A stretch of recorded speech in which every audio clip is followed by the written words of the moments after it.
live without you. Okay. You two gentlemen are the perfect people I thought of to bring Thank this you. to. Oh, Well, we know Joe's my Mr. wife already Perfect. said I'm perfect. Yeah. Kelsey, are you seriously looking me in the eye right now? Right now on YouTube, you looking me in the eye and saying you never had a negative thought about your husband ever? Not even, man, I wish he'd move his shoe. Not one negative thought. Look me right here for the podcasters. I'm looking at the camera right here in my eye. All right. Guys, Early on, she definitely had some negative thoughts about me playing too many video games. That's for dang sure. did you? Yeah. Okay.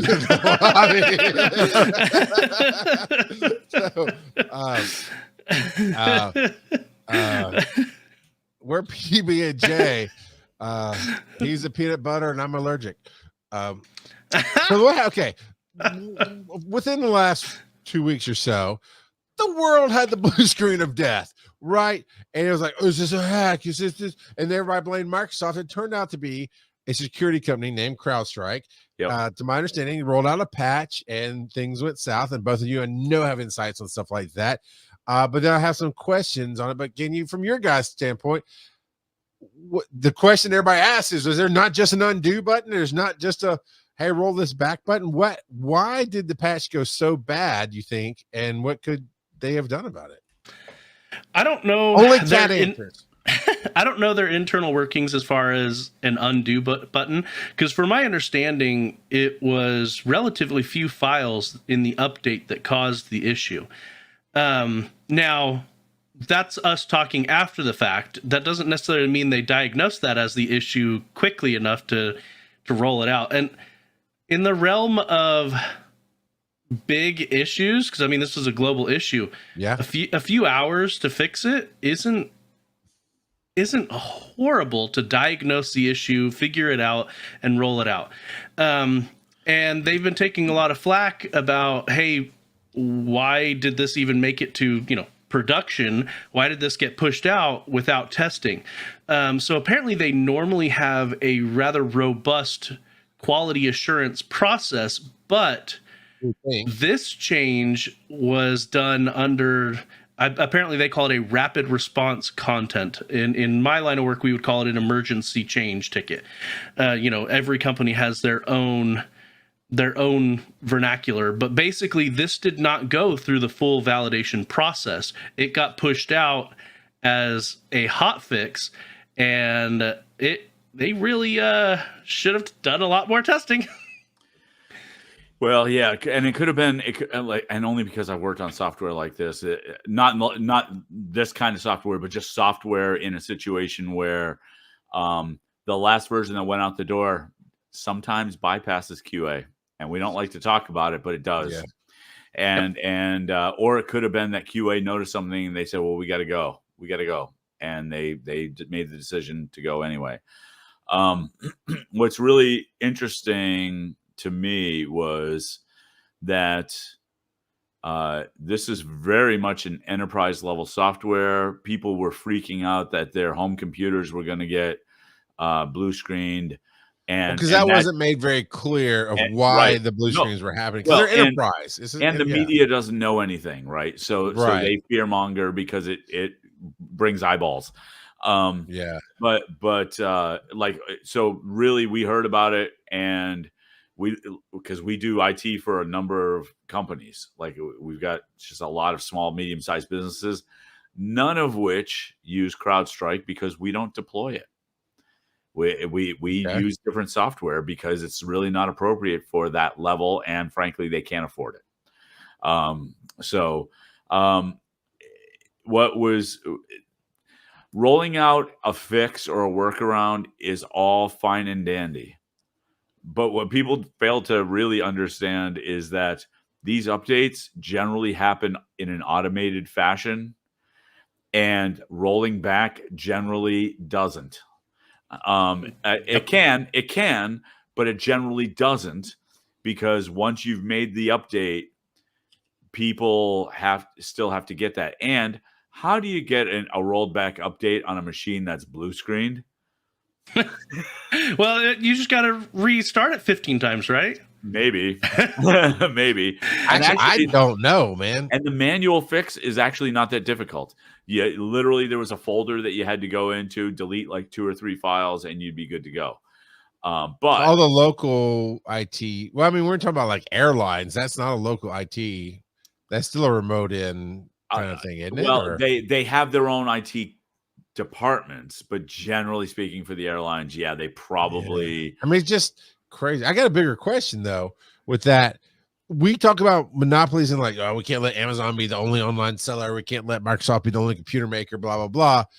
How did we not go? We might want to segment out some of our enterprise stuff and not put one major security company over all of it. I think that's a red herring, honestly. You think so? That yeah. Because the thing is, people generally will source third party apps based on A, reputation, B, cost, and you know, and effectiveness, really. And CrowdStrike, but it really And did Microsoft, right? yes, it impacted Microsoft systems specifically this instance, and so any company that was using, say, Mac-based stuff or Linux-based stuff, they weren't impacted with this. Right. In addition, even at the company I work for, if your computer was turned off, so this all happened actually last week while I was working on the show notes. I looked over and my work computer blue screened just randomly. I'm like, oh. And so I just assumed it was our internal patching that they pushed it out and it failed. I didn't realize the impact until the next day when my work phone was blowing up with all of these. Nobody can log on if their computer was attached to the internet. And so there were a lot of people within my company that were able to log in because their computer had not been connected to the internet or had been shut down, and so they didn't get the patch pushed out to their laptops. But yeah, it was, from my understanding, it was very much a chaotic day at my work. Luckily, I was already on PTO, had scheduled PTO for that day. Yeah, so you were coming to Southern Fried. Yeah. So because I didn't know which day of Southern Fried we would need to go to, so I just took that Friday off ahead of time to make sure that I had it. And so I was like, oh, my work phone's blowing up. I'm on PTO. I don't care. right. And I mean, and you know, the other thing to consider, Charles, is like, you know, there are many security software bundles and companies out there. And so the ones that weren't on CrowdStrike, like frankly, all the ones that we support that were not on they're not on CrowdStrike, so they weren't affected. However, think about if we take the security aspect out of it, Microsoft Office, right? There's a reason why most Windows businesses or businesses that run with Windows have Microsoft Office. Some of them will run Open Office, or LibreOffice, whatever they're calling it today. But by and large, people just run Microsoft because it's really effective. Everybody uses it and does what they need it to do, and it's cost efficient. You can make an argument for, well, I think that companies should not use Microsoft Office because if everybody uses it, they could be vulnerable. Well, they could be vulnerable with any piece of software. This is true. It's really what it is. I mean, think about this. What if Steam had an update that crashed Windows computers? Well, Xbox had an update that took all of their systems offline fairly recently, within the past month. Yeah, and I saw some of that. Not only did it take everything offline, but even a lot of people's digital purchases, like they downloaded it to their system, just because they can't ping the Xbox server, they couldn't play even though they had it downloaded locally. And so, yeah, that was a big snafu too. It's a different crowd of people, but these things do happen. Yep. So, but CrowdStrike has commented that they are going to be taking some steps. One thing that really baffled a lot of technical people is they did not have a staggered rollout. So a lot of people. That's what I was wondering, because you've talked about that before, Joe. Yeah. Doing time So zones. like even when we were doing Pokemon Go podcast, Niantic always had a staggered rollout because of time zones, and so New Zealand always got the butt of all the issues because they were the first ones to get the rollouts. But CrowdStrike did not have any staggered rollouts, so they pushed a button, or automated. They had it ready, and they had it scheduled, and it just delivers to everybody. Right. So in the future, they're planning on doing a staggered rollout so that they can catch issues within the first iteration of the release. Okay, that seems like a. What are you talking about? How do you not do time zone rollouts? So there's another aspect of all this. Okay. And people are going to be not liking this comment, but the companies that were affected bear some responsibility. And the reason I say that is because, for example, because we are the IT for a number of different companies, right? We never, ever roll out patches on Patch Tuesday. Because everybody rolls out patches. Right? That's a big Microsoft patch. That's Microsoft's patch day. They do Patch Tuesday, right? We always hold for at least a week, most often 2, just in case. Let everyone else have the issues first. One of the patches. The fact that they rolled out the night before and everybody was affected the next morning, the IT departments for those companies bear some responsibility. You never roll out a patch right after it's released. So I'm honestly surprised my company was on it like that, because they are usually, on most other updates, they are pretty slow on the uptake. So I'm kind of surprised they were. I'm trying to understand. So quick on it. CrowdStrike rolls it out, hits Microsoft, whatever. Yep. But you still somehow have a gate on your side to say, not yet. Absolutely. You have to accept the patches. Yes. Okay. Yep. Like all like for our company, we have third-party software like Adobe and whatever, right? And Microsoft patches. When those patches hit, they go through our monitoring system, and we say, do not install these until a week or 2 weeks after they've been released. Because at that point, because Microsoft is really good about quickly saying, oh my God, that's a bad patch. and they roll that back. Sure, yeah. That gives that gap of time, the time to have that rolled back and pull that patch. We always do that. We never, ever roll it out right away. In fact, the only time that we've ever run into issues is where people do it themselves. Yep. And so the companies, I do believe, bear some responsibility. Maybe not as much as CrowdStrike, clearly, but there is some responsibility there. You got to take care of your own stuff. The question becomes then, how many different airlines do they maybe contract with the same IT company? Because they all went down seemingly at the same time, except of course for Southwest, which I think this is not a joke. I think it's true. Southwest Airlines was not affected because they use Windows 3.1. Is the word? It's the word. I'd have to see that to believe it. I would too, but I also know that Hugh, his family business for the longest time, kept a specific computer and used whatever they had to do to make it work, because their dad had written a financial program that tracked everything. Hey, there's Hugh. Where they had written a financial program to track everything, and it was Windows, I think 98, right, Hugh?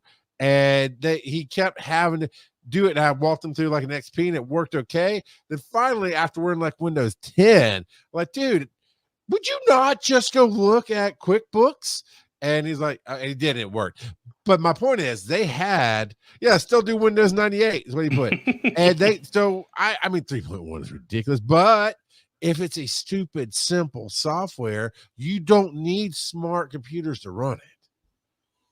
Well, and there's niche companies that they will make modern hardware that runs emulators of older operating systems. So if you are banking on this computer that's running on one gimpy leg, if it is crucial, you can buy modern hardware that emulates older operating systems. It comes at a premium, but those companies do exist. Right, and the risk there are security updates that just aren't there anymore. But and any holes that exist. Right. So you have to fortify your firewalls and things like that in a different manner. Sure. So the Southwest thing, complete rumor. That was a great story. The fact of the matter is they don't use CrowdStrike. That's all it is. I'm trying. Okay. So the security from, dang it, it's a hard word to say. Because I would say cloud, but it's CrowdStrike. CrowdStrike. Yep. That's just it didn't go to Microsoft. It went straight to the clients, and it just borked. So here's the difference is, CrowdStrike is a Microsoft Windows application. It's just a software product that people use for security.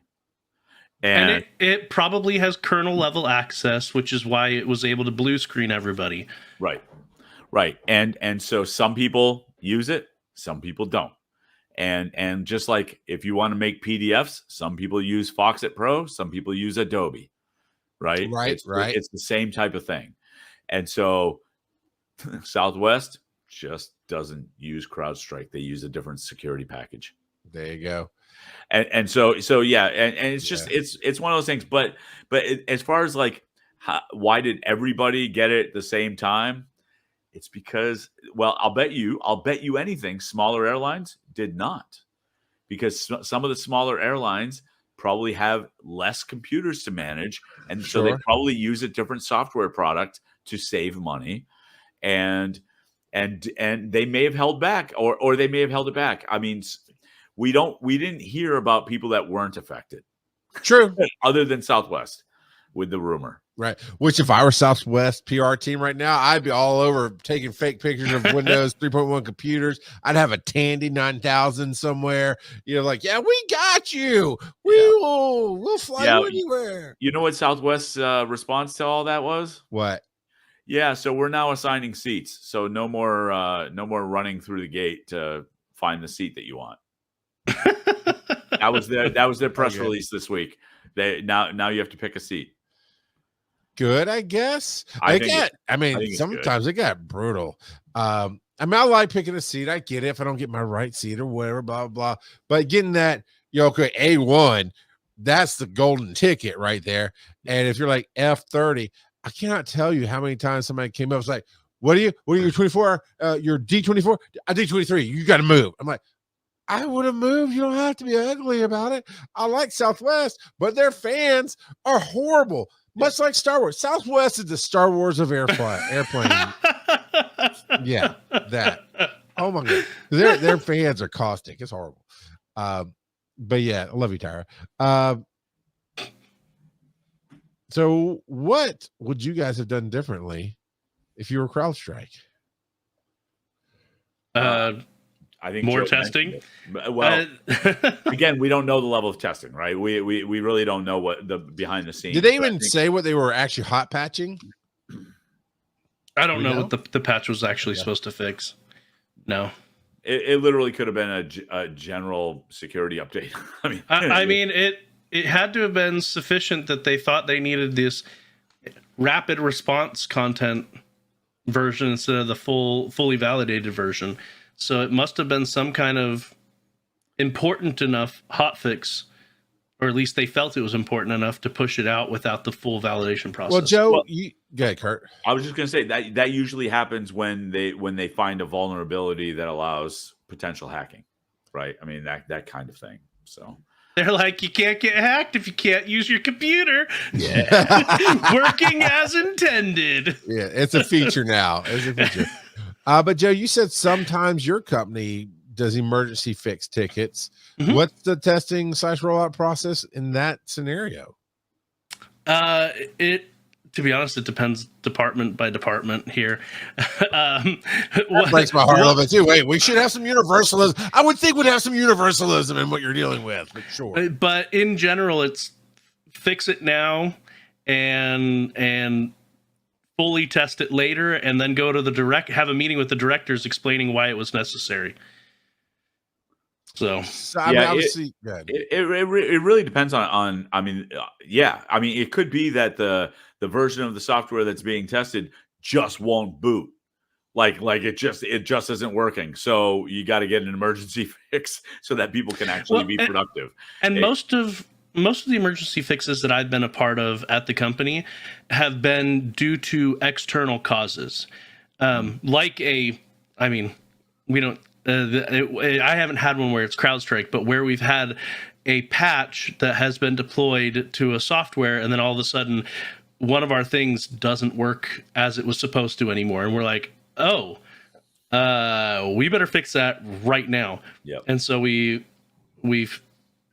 do an emergency change to fix the functionality that stopped working because of someone else's patch.